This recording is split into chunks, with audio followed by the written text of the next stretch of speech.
հայոց ցեղասպանությունը իրականում զուտ քաղաքական ծրագիր էր, թելադրված Օսմանյան կայսրության կոնկրետ պետական շահերից։ Բալկանյան ժողովուրդների ազատագրումից հետո հայկական հարցը եվրոպական գերտերությունների կամքով մտավ միջազգային քաղաքականության ոլորտ, ձևակերպվելով Բերլինի դաշնագրի 61-րդ հոդվածում որպես Օսմանյան կայսրության հայկական նահանգներում բարենորոգումների անցկացման ծրագիր։ Թուրքիայի համար այդպիսով պարզ դարձավ, որ ևս մեկ պատերազմ եւ նա կորցնելու է նաեւ Հայաստանը։ Դրանից խուսափելու միակ միջոցը հայ ժողովրդի ֆիզիկական բնաջնջումն էր,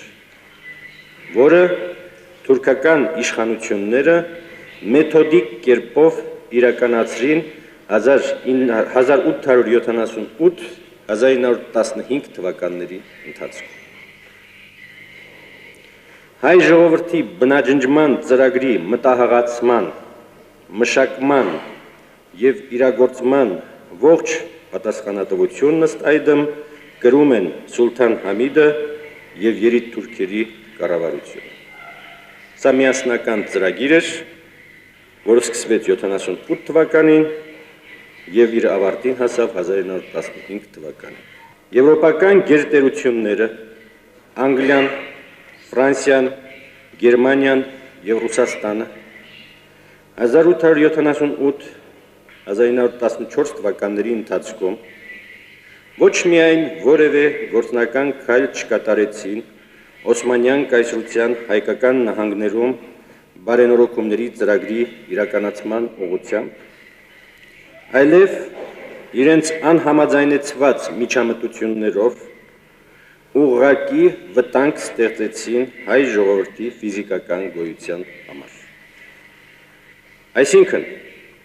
հայկական հարցի միջազգայնացմամբ գրգռելով Օսմանյան իշխանություններին, գերտերությունները իրենց հոգնություն չպատճառեցին վայրկյան անգամ մտածել հայ ժողովրդի ֆիզիկական գոյության տարրական երաշխիքների մասին, որով եւ չափվում է ցեղասպանության հարցում նրանց բարոյական, իսկ Գերմանիայի դեպքում նաեւ ուղղակի պատասխանատվության բաժին։